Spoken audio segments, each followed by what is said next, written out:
Gloria al Señor. Muy bien, vamos a ir al libro de Ruth, capítulo 1, y vamos a hablar de la familia varias semanas. Vamos a estar meditando en Ruth. No es que vamos a hacer un estudio expositivo, exegético, pero vamos a ir trabajando el texto como nos convenga, como Dios nos quiera llevar. Cuando lo tengan, háganme el favor de ponerse de pie. Bueno, la otra semana no vamos a estar juntos, sino que va a estar Ricardo Quinteros predicando, así que les va a tocar escuchar a un buen predicador como es Ricardo. Así que sí, cabal va a ministrar. Vamos a ver. Dice, vamos a ver Ruth. Yo voy a leer el texto en la Biblia de Alonso Choquel, a quien se le aprecia grandemente por haber sido uno de los más grandes eruditos en su aporte a la traducción del hebreo y también a la traducción de la Biblia, ¿verdad? Porque fue un estudioso que dedicó toda su vida a trabajar el Antiguo Testamento, un sacerdote jesuita. Esta Biblia es traducida por él, por eso le tengo cariño. Pero solamente usted vaya siguiendo ahí la lectura en la Reina Valera. Aquí la tengo yo, la voy a usar también, pero necesitaba traer la Biblia de Choquel para un detalle nada más ahí, solo es un detalle. La palabra de Dios dice así: en tiempos de los jueces hubo hambre en el país, y un hombre emigró con su mujer y sus 2 hijos desde Belén de Judá a los campos de Moab. Se llamaba Elimelec, su mujer Noemi y sus hijos Maleón y Quilón. Eran efrateos de Belén de Judá, llegados a la campaña de Moab, se establecieron ahí. Elimelec, el marido de Noemi, murió y quedaron con ella sus 2 hijos, que se casaron con 2 mujeres moabitas. Una se llamaba Orfa y la otra Ruth. Pero al cabo de 10 años de residir allí, murieron también los 2 hijos, Malón y Quilón, y la mujer se quedó sin marido y sin hijos. Hasta el 6 vamos a leer. Al enterarse de que el Señor había atendido a su pueblo dándole pan, Noemí con sus 2 nueras emprendió el camino de vuelta desde la campiña de Moab. Vamos a orar. Padre, te damos las gracias por tu maravillosa palabra, porque eres un Dios bueno y amoroso. En esta noche oramos para que tú ministres los corazones de tu pueblo y que puedas recibir también por medio de la predicación de la palabra toda la adoración, toda la alabanza que tú mereces. Oramos para que puedas ministrar nuestras vidas y que nos ayudes a recibir, Señor, tu palabra de la mejor manera posible. Te damos las gracias en el nombre de Jesús. Amén y amén. A Hugo puedes mandar. Muy bien. El libro de Ruth es uno de los únicos libros del Antiguo Testamento, por lo menos en nuestro canon, que tiene el nombre de una mujer. El libro de Ruth en el canon de la Biblia que usamos, como le llamamos Biblia evangélica, cosa que es totalmente equivocada, ¿verdad? Los cánones, hay un canon griego, hay un canon hebreo, y nosotros tenemos uno de esos, y por eso es que dista de la traducción de los católicos, ¿verdad? Pero no es una cosa rara, sino que es más un problema histórico. El punto es de que en el canon de la Biblia católica aparece este libro después de Macabeos, porque pertenece a otros escritos. O sea, no es un cuento, es una historia narrada en el pueblo de Israel para poder hablarnos de esta chica, de esta mujer llamada Ruth. Ahora, los estudiosos del libro tienen una connotación bien complicada, porque la pregunta que se hace es: ¿quién es el personaje principal de la historia? Si es Noemí o si es Ruth. Bueno, eso yo creo que se va a ir descubriendo poco a poco a través de cómo vayamos leyendo el texto y tomándonos el tiempo de pensarlo. Otra cosa importante del libro de Ruth es que hace una relación en una época, o sea, en la época en la cual se está desarrollando esta historia, se da en una época complicada, política, social y religiosa del pueblo de Israel. Y esto nos lo describe el primer versículo. Desde ya nosotros, cuando nos acercamos al texto de Ruth, podemos tener la percepción que nos vamos a topar con historias problemáticas, porque cuando el versículo 1 hace relación, que ya lo vamos a detallar nuevamente, al libro de los Jueces, entonces nosotros decimos, bueno, hay problemas, porque Jueces es un libro donde se nos denota una connotación política y social difícil en Israel. No habían reyes, sino que el liderazgo lo llevaban ciertos tipos de líderes llamados los jueces, que son los que Dios va a permitir que se levanten para poder, digamos, desarrollar la política interna en su pueblo. Pero lo que pasa es que el libro de Jueces nos habla de una conmoción terrible, ¿verdad? O sea, cuando a mí me enseñó el pastor Carlos Rivas, que ahora es el pastor del Tabernáculo de Avivamiento, yo llevé libros históricos con él. Entonces, el pastor Carlos decía, Jueces se desarrolla por Apocarrelib. Él resumía, ¿verdad?, toda la cuestión del libro de Jueces en una palabra, Apocarrelib, que significa apostasía, castigo, arrepentimiento y liberación. Porque el pueblo pasó así. O sea, algunas veces nosotros, nuestras épocas de vida se resumen así, porque apostatamos, o sea, dejamos las cosas de Dios, nos arrepentimos, o sea, nos castiga Dios, ¿verdad? Porque hemos llevado nuestra vida a un punto donde hemos sido desobedientes a Él, nos arrepentimos y después de eso nos libera Dios. Entonces, muchas veces la vida del cristiano es así, un apocarrelib, porque se desarrolla en una época donde todas las cosas, por nuestra desobediencia, por nuestro apartarnos de Dios, apostatamos. Dios nos castiga, nos disciplina, nos arrepentimos cuando ya estamos con una llaga, cuando ya estamos en el hospital, cuando estamos en una crisis, y después viene la liberación. Entonces, esa relación que Ruth hace nos puede ser como una nube negra, que cuando tú te acercas a Ruth, tú dices, este libro va por el mismo camino, pero no es así. Porque Ruth, desde ya se los anticipo, es una historia trágica al principio. Una tragedia, pero que después se convierte en algo diferente, que poco a poco usted va a ir descubriendo. Ahora, veamos por qué es esa relación. Si usted nota el versículo 1, vea conmigo, aconteció en los días que gobernaban los jueces, que hubo hambre en la tierra, y un varón de Belén, de Judá, fue a morar en los campos de Moab, él y su mujer y 2 hijos suyos. Muy bien. ¿Qué es lo que nos dice? En la época de los jueces, dice que fue a morar. ¿Por qué? Jueces no nos dice esto, sino que Jueces solo nos dice que hay un desorden social, pero él agrega, el escritor del libro de Ruth agrega que hay hambre, porque esa es la disciplina que Dios ha puesto a la tierra por el gran desastre que hay. Y les voy a dar una referencia nada más. No basta con que retrocedamos unos capítulos, que no quiero que ustedes retrocedan, sino que solo yo voy a retroceder. Solo escuche esto, pero si usted quiere marcarlo ahí, en Jueces 19, verso 1, se da una historia tan trágica de un levita dedicado, supuestamente levita es un hombre dedicado a Dios, pero este hombre tiene concubinas, o sea, tiene su esposa y tiene concubinas. O sea, desde ahí ya las cosas como que no van tan bien, ¿verdad?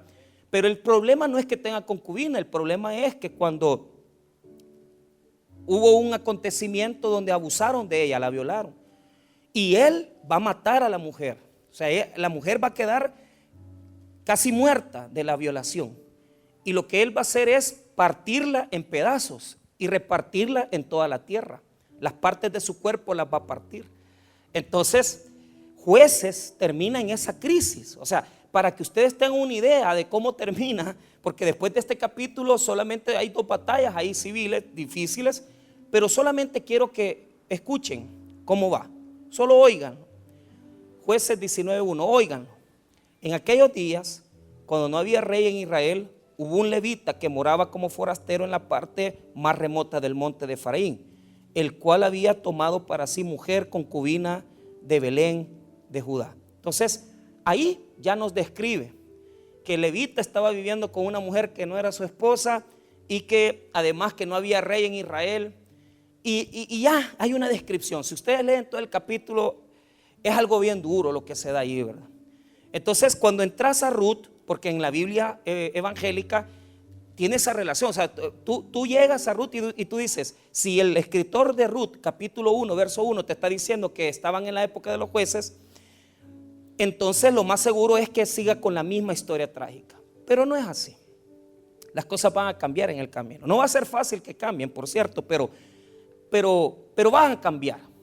Van a cambiar. Entonces, ahora, en la Biblia católica, por lo menos en la Biblia de nuestro pueblo, está después de Macabeos, ahí está en otros escritos, pero es más difícil relacionarlo. Ahora, ¿qué es lo que quiero mostrar aquí?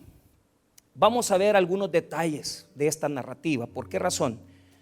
Porque ahí vamos a ir sacando algunas cosas. Primero veamos la decisión, vamos a ver la decisión del Cana, la decisión de, siempre se me olvida el nombre de este señor, Elimelec, lo confundo, ¿verdad? La decisión de Elimelec fue que cuando hubo hambre en la tierra, partió de la tierra de bendición, de Belén. ¿Qué significa Belén? Casa de pan. Entonces, hay personas que dejan la casa de pan por ir a comer miseria, por ir a comer migajas.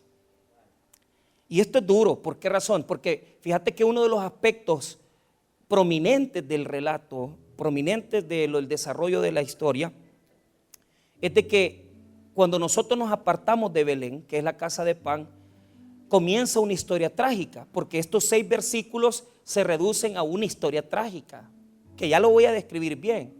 Pero, ¿por qué? Primero hay hambre. O sea, hay hambre en Belén. Pero este señor no quiere esperar. O sea, este señor no quiere depender de Dios. Y lo que hace es decir, vamos a irnos a otra tierra, porque en otra tierra vamos a encontrar las oportunidades que aquí Dios no nos puede dar. Y esto es curioso porque la Biblia dice que el hambre y la sequía son consecuencias de la desobediencia. Claro, si tenés en Jueces un señor levita que está partiendo a su concubina en partes, en su cuerpo, imagínate por qué Dios cerró, ¿verdad? Y por qué hay hambre. Entonces, hay hambre porque a veces estamos en Belén, pero el problema es que estamos en Belén, pero lamentablemente estamos desobedeciendo a Dios. Entonces, él se desespera y en lugar de enfrentar la crisis del hambre, como lo tuviera que haber hecho, se va huyendo a Moab, porque huir nunca debería de ser una solución para nuestros problemas. Escucha este texto de la palabra de Dios que establece que cuando hay desobediencia hay sequía y hay hambre. Escúchelo, Deuteronomio 11, verso 13. Si obedeciereis cuidadosamente a mis mandamientos que yo os prescribo hoy, amando a Jehová vuestro Dios y sirviéndole con todo vuestro corazón y con toda vuestra alma, yo daré lluvia de vuestra tierra a su tiempo, la temprana y la tardía, y recogerás tu grano, tu vino y tu aceite. Daré también hierba en tu campo para tu ganado. Comerás y te saciarás. Guardaos pues que vuestro corazón no se infatúe y os apartéis y sirváis a dioses ajenos y os inclinéis a ellos.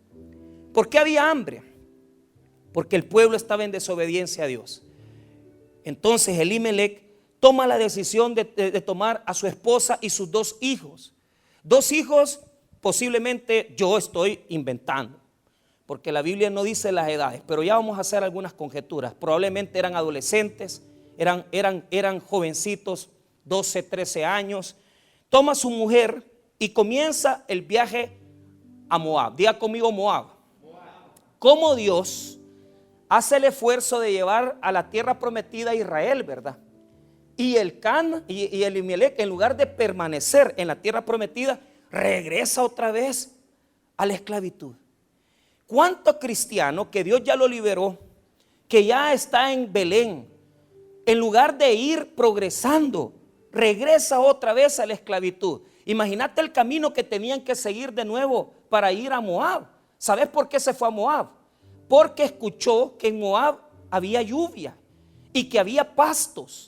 Ellos eran los hebreos, era un pueblo dedicado a la agricultura. Los moabitas era un pueblo dedicado nada más y nada menos que al cuidado y la crianza de animales.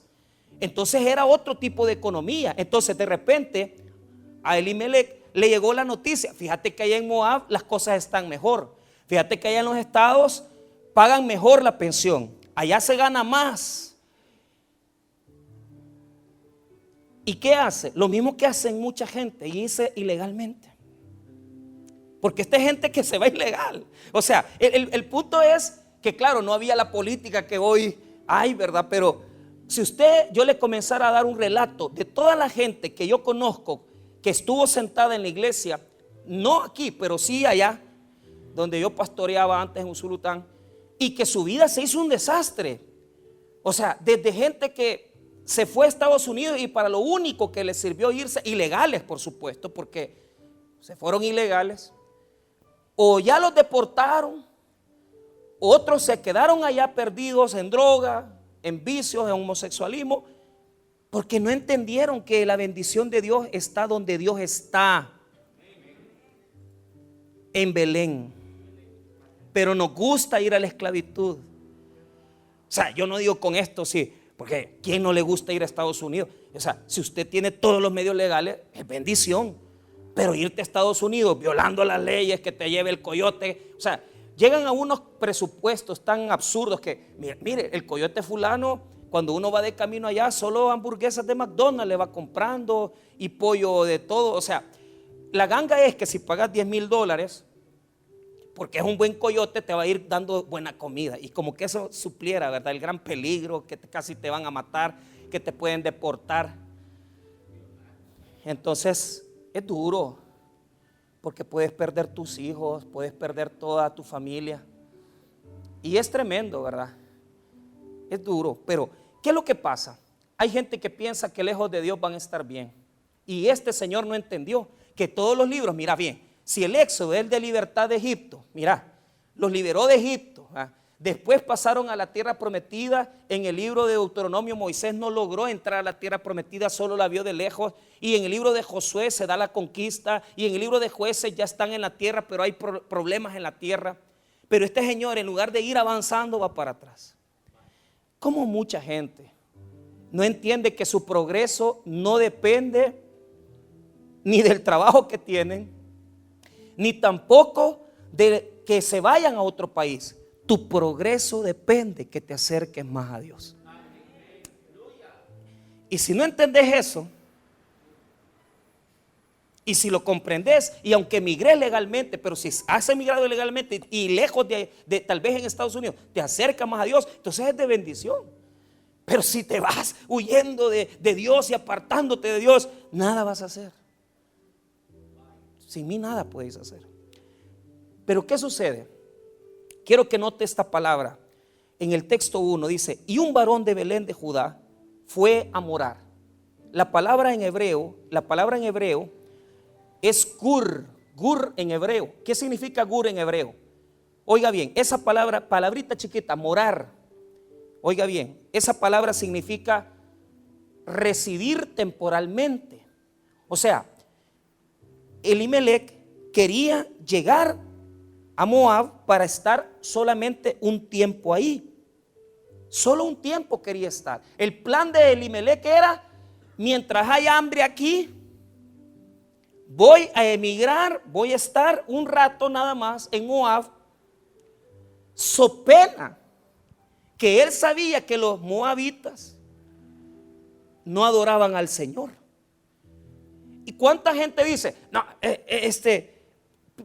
venden la bendición, la cambian porque dicen solo un ratito, me voy a echar unas cervezas con los amigos, pero es un rato, porque nadie lleva planes de decir: bueno, me voy de la casa de Dios, me voy de mi relación con Dios y voy a estar un ratito en el mundo y después regreso. Este hombre ese plan tenía, sabiendo que en Moab, el Dios de Moab no era el Dios de Israel, sabiendo que en Moab había un templo a los dioses paganos, a los peores que hay en la historia. Pero a él no le importó la influencia que le iba a generar a sus hijos, ni la influencia que eso iba a generar en su cultura, en sus descendientes. Él dijo: no, hombre, yo me voy, hombre. Es que mire, hermano, la influencia es terrible. Y hay situaciones donde usted puede decir: no, yo voy a llevar a mis hijos a estudiar al mejor colegio, a la mejor escuela. La influencia en los dioses que ahí adoran, ¿quiénes son? que te pueden robar la dulzura, la sencillez del corazón de un hijo. ¿Y cuál es el punto? Elimelec no valoró eso, sino que dijo: me voy, porque vuelvo a repetir, la palabra es morar temporalmente o residir temporalmente. Pero ¿cuál es el punto? Los planes se te vuelven completamente un desastre cuando no tomas en cuenta a Dios en ellos. ¿Sabes por qué? Porque el plan de Elimelec era: voy a ir mientras pasa el hambre, voy a ir a trabajar de cuidador de animales. Si Dios no te ha mandado para allá, yo prefiero que haya hambre en mi tierra, pero saber que estoy dependiendo de Dios, a irme a arriesgar a una tierra que yo no sé nada de ella, porque yo no sé si Dios me está mandando para ahí. Y yo aprendí algo del pastor Platero, porque Platero siempre me recomendó esto, el pastor de San Vicente. Mira, Michael, me decía: a los siervos de Dios, a los hijos de Dios, Dios los mueve siempre. Pero si a vos Dios no te mueve, vos tampoco te movás, porque entonces vas a ir al fracaso. En todas las áreas de nuestra vida, movernos hacia un nuevo trabajo, hacia una nueva relación, tiene que ser delicado, porque no sabemos si vamos a estar mejor con Dios. Aquí hay personas que me han dicho: fíjate que me han ascendido, me dicen que me vaya allá a otra ciudad, y lo primero que me dicen: mire, pero no sé si lo voy a aceptar. La pregunta que yo le hago es: ¿vas a poder estar más cerca de Dios o vas a estar más lejos de Dios? Me preguntan: hermanos, voy a emigrar a otro país. ¿Es una buena oportunidad, pastor? Sí, pero ¿qué es lo primero que yo les digo? ¿Vas a poder cuidar tu relación con Dios en ese lugar? Sí, entonces hazlo. Pero si no lo vas a poder cuidar, entonces no es de Dios. No es de Dios, porque Dios no quiere llevarte a Moab a morirte de hambre. Pero ¿qué pasó? Elimelec no entendió eso. Entonces en el verso 2 nos da la narrativa de la familia que le acompañaba, que es la que va a sufrir las consecuencias de todo. El verso 2 está ahí para describirnos cómo era el núcleo familiar y en qué constituía, ¿verdad?, esa familia que iba a sufrir las consecuencias. Mira lo que dice el 2. El nombre de aquel varón era Elimelec y el de su mujer Noemí. Y los nombres de sus hijos eran Malón y Quelión, efrateos de Belén de Judá. Llegaron pues a los campos de Moab y se quedaron ahí. Vaya, ¿cuál era el plan de Elimelec? Estar en Moab mientras pasaba el hambre y regresar nuevamente a Belén cuando el hambre pasara en Belén. Damas y caballeros, lean el versículo 3 y ustedes desen cuenta qué pasó. Mire lo que dice el 3. ¿Qué dice? Y murió Elimelec, marido de Noemí, y quedó ella con sus dos ¿qué? ¿Cuál era el plan de él? Ir a Moab un tiempo y regresar después a Belén. ¿Y qué le pasó? Se murió. Ni regresó a su, oiga bien, ni pudo regresar a su tierra, ni pudo ver el progreso de su familia, porque llegando a Moab murió, falleció. Porque jamás vas a estar mejor que en Belén. Jamás vas a estar mejor que en la casa de pan. Jamás vas a estar mejor cuando tus hijos están jugando en escuela bíblica. Jamás vas a estar mejor cuando estás involucrado en los ministerios y comienzas a servirle al Señor. Jamás vas a estar mejor cuando tenés un ministerio de parte de Dios y tenés que cuidar ese ministerio. Ese es tu Belén. No vengas a inventar. No vengas a pensar que vas a estar mejor fuera. Nunca lo vas a estar. Pero mira bien la relación que tiene esto. Porque mira, el nombre Malón significa, Malón y Quelión tienen un significado. Malón significa enfermizo y Quelión significa agotado. ¿Qué encuentras en Moab? O sea, desde jóvenes posiblemente ya venían ellos con situaciones de enfermedades o situaciones difíciles. ¿Y qué sucede? De repente papá muere y Malón y Quelión se quedaron sin su padre y Noemí se quedó sin su esposo. Y a esto se le llama tragedia familiar. A esto se le llama tragedia familiar. Lo que comenzó con ir a residir, lo que comenzó con ir a visitar por un tiempo, terminó siendo una situación difícil. ¿Por qué razón? Porque en primer lugar, él pensó que iba a regresar rápido y no fue así, se murió. Llegó, pero se murió ahí. Y lo otro que él no se dio cuenta es lo que iba a pasar después. Sus hijos se iban a casar ahí. Y lo que fue un viaje de irse un ratito nada más a conocer Moab, se volvió una estadía de 10 años. Pero una estadía de 10 años trágica, una estadía de 10 años que solo cosas negativas le pasaron. Mira, yo quiero decirte algo. Valdría la pena evaluar tu vida y mi vida y pensar, ¿qué ha pasado estos últimos 4 o 5 años? ¿Cómo han estado las cosas en mi vida? ¿Será que me he encontrado con situaciones como Malón y Kelión en mi vida? ¿Será que he encontrado la enfermedad? ¿He encontrado el agotamiento? Y tú puedes evaluar, tú puedes decir si las cosas te están yendo bien o mal. Pero ¿qué es lo que sucedió? El pobre Elimelec, llegando a Moab, falleció. Y mira lo que pasó con sus hijos. Se queda la mujer viuda con sus 2 hijos, yo considero adolescentes y los eruditos también. ¿Por qué razón? Porque pasado un tiempo, lo que hicieron los jóvenes es el versículo 4. El versículo 4 es una pequeña luz en la oscuridad. Porque mira, ya tenés las 3 cosas más trágicas que puede haber en una vida: hambre, emigración y muerte. Hambre, emigración y muerte.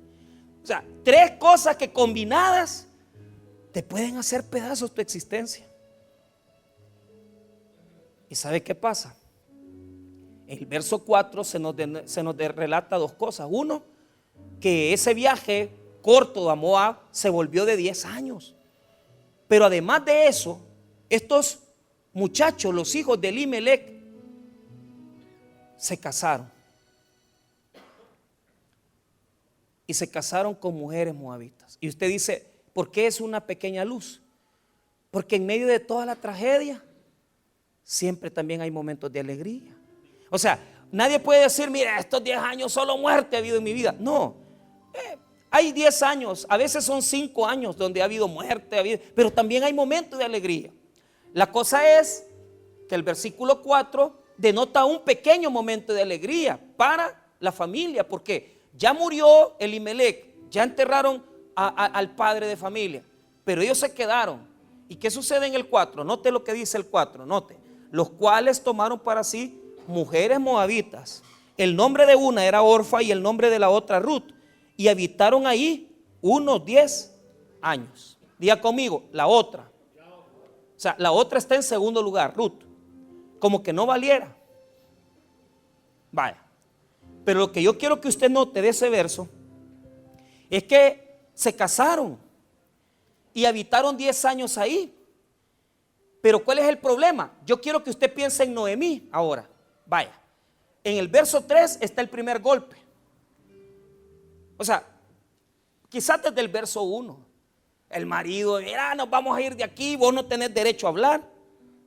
Porque así somos los hombres. O sea, la mujer nos dice a veces las cosas y por burros, a veces por no hacerles caso nos va peor, ¿verdad? Entonces, tendríamos que aceptar la teología de Ruth, ¿verdad? Y decir, hey, de plano que estas mujeres, aunque a veces, mire, a mí me enseñó esto la licenciada de Sosa. Dice que cuando nosotros los hombres manejamos, vemos un lado. Bueno, la verdad es que vemos para el frente. Pero muchas veces el hombre va distraído. De repente viene una muchacha aquí y se le va. Pero la mujer tiene una virtud. La mujer ve los lados y ve las áreas que el hombre no mira. Y a donde usted no se fija, ella sí tiene su visión. Y muchas veces ella ha visto cosas que usted en 10,000 años nunca las va a descubrir, porque Dios no le ha dado ni el cerebro ni la mente para entenderlas. Pero la mujer ya las cachó. Pero usted y yo, por necios que somos, siempre, a mi mujer, no. Elimelec le dijo, vámonos, Noemi, vámonos para Moab. Y tal vez ella resistió. Pero como era una mujer que no le tenía otra opción, porque era una cultura de quiriarcado, misógena, una cultura pues machista, simple y sencillamente se sometió. Entonces ese fue el primer golpe. El segundo golpe es que tuvo que enterrar a su marido. Y el tercer golpe es que se casaron sus hijos con mujeres, con mujeres que uno dice, ¿y estas viejas de dónde salieron? Y le presentan a sus hijos la novia, y esta muchacha, vamos, mira si viene, si no está vestida, si solo está tapada. Porque las moabitas, la Biblia prohibía que se relacionaran con moabitas. Incluso en el libro de Nehemías, Dios prohíbe, o sea, los matrimonios mixtos. ¿Qué quiere decir eso? Poneme atención. A un judío se le prohibía casarse con moabitas o con descendientes de otros pueblos por una razón. Porque los hijos de ellos iban a perder la religión de los padres. Entonces Dios nunca quiso que los hijos de Israel se casaran con mujeres moabitas o mujeres de otras naciones, porque la fe de los nietos y de los hijos iba a estar perdida. Esto es lo que quiero mostrarte. Muchas veces nosotros no entendemos eso y ponemos en riesgo la fe de nuestros nietos, de nuestros hijos. Y no nos importan ciertas decisiones que nosotros tomamos, pero lo que no te das cuenta es que vas a tener que ver la vida de tus hijos destruida y la vida de tus nietos destruida. Por eso es que no permite Dios que se casen como moabitas, pero ellos se casaron. O sea, no era una cosa que le trajera orgullo a Noemi. Imagínate los padres que se han dado cuenta que sus hijos son homosexuales. Imagínate los padres que se han dado cuenta que sus hijas son lesbianas. Deuteronomio 23, no lo busque, verso 3 al 5. No entrará amonita ni moabita en la congregación de Jehová, ni hasta la 10ª generación de ellos no entrarán en la congregación de Jehová para siempre, por cuanto no salieron a recibir con pan y agua en el camino cuando saliste de Egipto, y porque alquilaron contra ti a Balaam, hijo de Beor, de Petor, en Mesopotamia, para maldecirte. Mas no quiso Jehová tu Dios oír a Balaam, y Jehová Dios te convirtió en maldición en bendición, porque Jehová tu Dios te amaba. O sea, los moabitas tenían una relación con ellos crítica. ¿Por qué? ¿Quiénes son los moabitas? Son los descendientes de Lot. Pero Lot, acuérdense con quién tuvo hijos Lot. Lot no se casó, sino que tuvo hijos con sus propias hijas. O sea, hay una mutación ahí rara. Y hay otro problema: los moabitas maldijeron a Israel en el desierto. Por eso es que Dios dijo: con moabitas no te metas. Entonces, imagínate Noemi. ¿Qué tenía Noemi en su corazón? Híjole, mis hijos, mi marido, la crisis, la dificultad. Más con todos estos bichos que ni casarse quieren, que a ver qué quieren. Esto a ver qué están pensando. Pero bueno, no quieren. Ya sufriste la pérdida de tu esposo, tus hijos mal casados.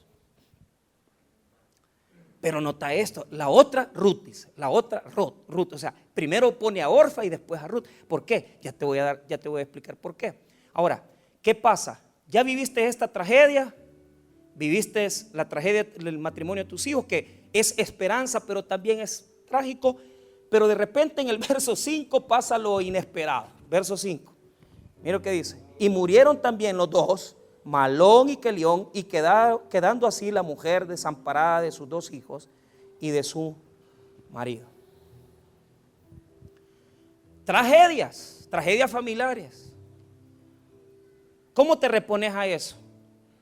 ¿Cómo te levantás de la muerte de tu papá, de la muerte de tu hermano, de la muerte de un hijo, de la muerte de tu esposa?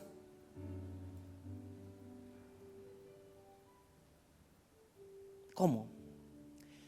Es que los textos bíblicos revelan una carga fuerte hacia Noemí. O sea, si usted analiza, porque en hebreo no se lo puedo leer, pero cuando dice ahí, en el versículo 3, y murió Elimelech, marido de Noemí, y quedó ella con sus 2 hijos. O sea, ahí hay un ataque a Noemí, una carga moral, espiritual, emocional. En el verso 5 hay otra carga más, porque ahora mueren sus 2 hijos. Entonces, pero mire cómo dice el 5: y murieron también los 2, Malón y Kelión, quedando así la mujer. Ahí, atención, la mujer, o sea, la mujer Noemí es la que ha sufrido todo esto. Es la que ha sufrido todo esto. Y el problema es que los hijos no le dieron nietos. Su descendencia se va a perder, la fe se va a perder. Entonces en el 5 se cierra la tragedia, la crisis, la dificultad. ¿Cómo enfrentamos estas pérdidas familiares? ¿Cómo enfrentamos los problemas, las situaciones, las dificultades? Y esto es lo que tenemos que felicitar. ¿Por qué razón? Mira, El coraje que presenta Noemí es tremendo. ¿Sabes por qué? Porque cuando vos tenés, yo he visto gente pasando por depresión por un montón de años porque no superan la muerte de un padre, de un hermano, no superan la muerte de un marido. ¿Y qué es lo que pasa? La gente se encierra y dice, ya no quiero nada de la vida, y como que se estancaron en la vida, y vos no los volviste a ver reír, vos no los volviste a ver saliendo adelante, como que se estancan, se encierran, y a ellos ya no le hallan a la vida porque están metidos en una tragedia familiar. Cuando yo he estudiado un poquito de eso, a mí me dijeron, mira, las etapas de las pérdidas son estas. Número uno, la persona experimenta una negación, es decir, la gente no acepta que se le murió su hijo, su papá. Después viene la etapa de la ira, que es cuando usted dice, ¿y por qué no le dije? ¿Y por qué y por qué no arregló esto? ¿Por qué no arregló los papeles? O sea, uno se enoja porque pudo haber dicho algo o hecho algo, pero no lo hizo. Y después de mira bien, después de la negación, que es decir, no aceptar, ¿verdad? No aceptar que está muerta la persona. Después viene la ira, que es decir, ¿por qué no le dije tal cosa? Después viene la depresión, te hundís en una depresión profunda. Pero después de la depresión hay una cosa que se llama encrucijada, que es lo que define la tristeza. O sea, decir, usted puede pasar toda la vida en un carril diciendo, mi marido nunca hizo nada por mí, siempre me maltrató, y no superas eso. Y el otro carril es el carril que tomó Noemí, que es el camino de la libertad, seguir la vida, continuar la vida. Hermanos, mira, yo no puedo decirte que todo en la vida te va a ir bien. Lo que yo te puedo decir es que ante las dificultades, ante los grandes problemas de la vida, cuando uno no sabe qué hacer con lo que está pasando en su existencia, solo puede hacer una cosa: confiar en Dios, seguir caminando, esperar en Él y seguir haciendo las cosas que Él nos ha mandado a hacer. No te preocupes si no sabes las explicaciones, no te preocupes si no sabes por qué te pasó, porque en el camino Dios te va a ir mostrando la verdad y el camino que debes de tomar. Pero yo te voy a garantizar algo, de que vas a salir de ese hundimiento, de ese problema, de esa crisis. Lo vas a hacer porque Dios está con nosotros. Y ahora te voy a decir esto: Noemí es una mujer con coraje. No es como muchos aquí que medio pruebas pasan, ay, ando achicado porque no me salió esto. Dele con toda la vida, amén. Levántese, enfrente los problemas, confronte las cosas, tome el control de la situación, tome el control de sus hijos. Mira que mi hijo embarazó a una persona, o mi hija salió embarazada.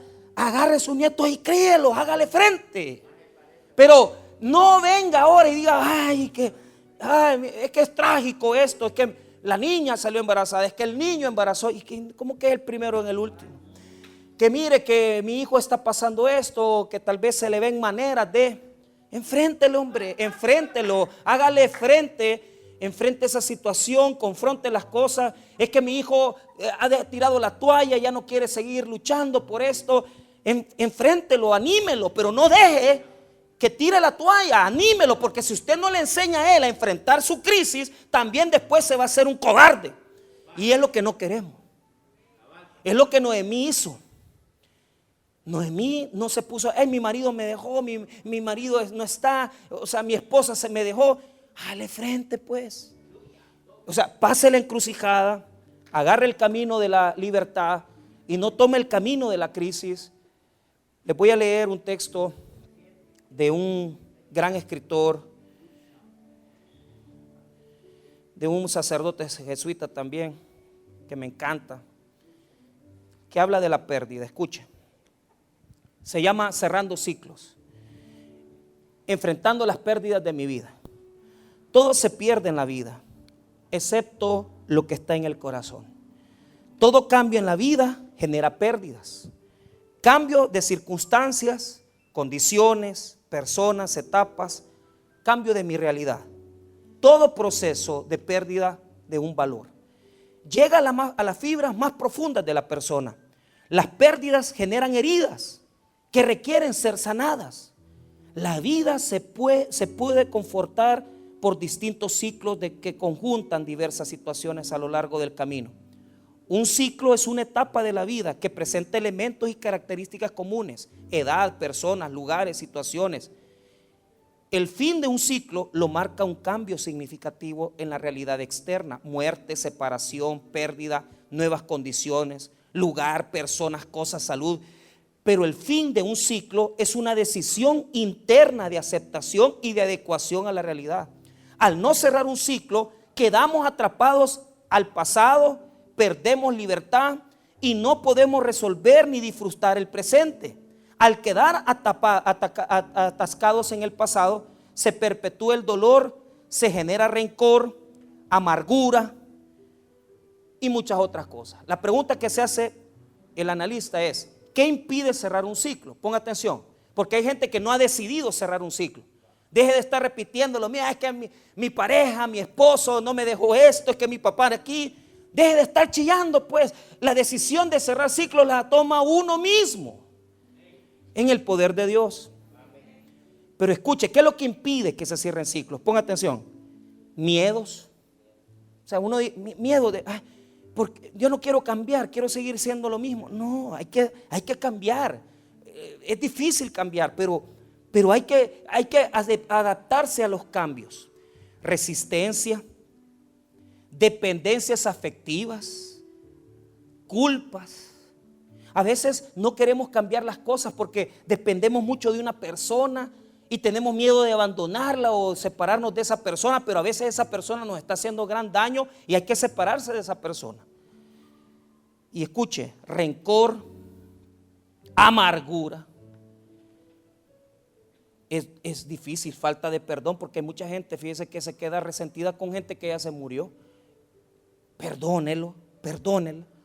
¿Cómo vas a estar peleando con un muerto y enojado con un muerto? Es necesario reconciliarse consigo mismo, con las circunstancias y acontecimientos contradictorios. Madurar es renunciar a lo que ya no está. Al asumir que todo va a pasar algún día, me hago responsable de enriquecerme con las pérdidas y de agradecer y disfrutar lo que tuve y lo que tengo. Todo nuevo ciclo trae la incertidumbre ante el cambio. Es una nueva situación que se tiene que ir resolviendo. La crisis de lo nuevo se convierte en la oportunidad de construir algo nuevo, más maduro, más integrado. Bonito. Dese una oportunidad de cambiar. No se quede enfrentando las cosas y resentido por lo que no pudo ser. Y hágale frente. Eso es lo que nos enseña Noemí, que a pesar de poder vivir todas esas cosas, no se quedó secuestrada en Moab y dice: aquí me voy a quedar porque aquí me dejó mi marido, aquí en esta casucha, entonces así me voy a quedar. Salió de Moab y dijo: me voy a ir a Belén. Versículo 6. Entonces se levantó con sus nueras y regresó de los campos de Moab, porque oyó en el campo de Moab que Jehová había visitado a su pueblo para darles pan. Ella se fue a trabajar un día y escuchó las murmuraciones: mira, en Belén está lloviendo, en Belén hay pan otra vez, en Belén se quitó el hambre, en Belén hay oportunidad. Y eso es lo que yo quiero decirte en este día. Si por cualquier situación te fuiste de Belén, perdiste la bendición, te tomaste y te enfrentaste a Malón, a Kelión, es tiempo de regresar a tu Belén, a la casa de Dios, a la relación con Dios, a tomarte de la mano con Dios, a ser más cercano con Dios, a ser más fiel con Dios, porque solo en Belén hay pan, allá afuera hay solo migajas. Tómate de la mano de Dios, levántate, supera la crisis y asume el control de tu vida, porque Dios quiere bendecirte en Belén. Belén es la casa de Dios, Belén es tu ministerio, Belén es tu servicio, Belén es la pasión que tienes por la palabra, Belén es meterte con Dios. Deja de ser un cobarde y deja de comer migajas y asume tu posición como hombre y como mujer de Dios y dile: desde este día voy a ser definido en las cosas de Dios. Porque muchos aflojamos, muchos nos apartamos de la casa de pan, muchos creemos que afuera hay soluciones y no hay nada. Noemí, a pesar de ser una viuda con sus nueras, ella dijo: no, voy a regresar a Belén. Mi esposo tal vez no hubiera hecho esto. Tal vez mi esposo nunca se hubiera movido a Belén. Quizás Elimelec era una persona endeble, débil de carácter. Pero ella dijo, yo no, ya mi marido está muerto, entonces ¿a qué le voy a deber? Sigo con mi vida. Voy a Belén nuevamente, porque yo sé que en Belén hay bendición, porque ahí está el verdadero Dios y está el Dios verdadero de la palabra. Hermanos, puedes enfrentar allá afuera en Moab muchas muertes, muchas cosas difíciles, muchas pérdidas, mucho descontrol, muchos problemas. Pero es necesario entender que a veces tenemos que caer para madurar, crecer, cerrar los ciclos y volvernos a Dios. Aprenderles de las lecciones que Dios ha querido darnos y entender con sabiduría que solamente en Belén, en la casa de pan, está la solución. ¿Sabes por qué? Porque la casa de pan es Jesús. El pan de vida eterna es Cristo. Acércate a Él, ámalo. Él te va a restaurar, Él va a sanar tu corazón, Él va a quitar la amargura, Él va a quitar el vacío y Él te va a dar una nueva oportunidad. No sé qué tragedia familiar has pasado, pero yo te puedo decir que en Jesús vas a encontrar solución, sanidad y restauración para tu vida. Vamos a orar, hermanos. Padre, gracias por tu palabra, gracias por tu misericordia, por tu bendición.